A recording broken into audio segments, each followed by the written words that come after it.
আলামিন বলেন, আল্লাহর রাসূল সাল্লাল্লাহু আলাইহি ওয়াসাল্লাম বলেন, 5 ওয়াক্ত নামাজ যিনি মসজিদে পড়বেন তার এই 5 ওয়াক্ত নামাজের মাধ্যমে তার সব গুনাহগুলি রব্বুল আলামিন ক্ষমা করে দেন।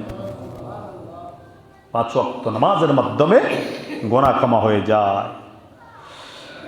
আল জুমআতু ইলাল জুমআ, এটা হলো নরমাল ক্ষমা, একটা নরমাল ক্ষমা, যা গুনাহ আছে এটা ক্ষমা করে দেয়।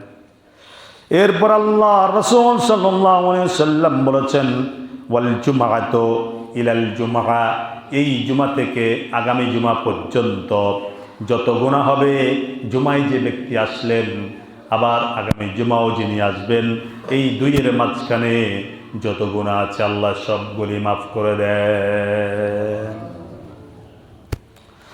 ও রমাদান ইলা রমাদান মুকাফফারাতুম মা বাইনাহুন্না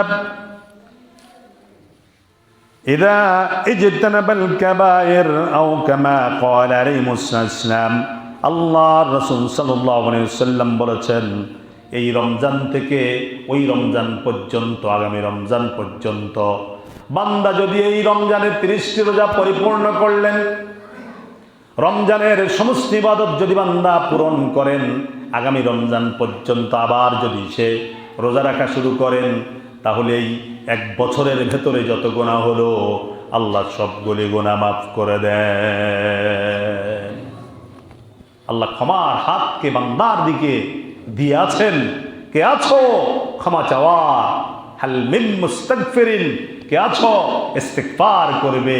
আস্তাগফিরুহু, আমি তাকে ক্ষমা করে দেব। সুবহান।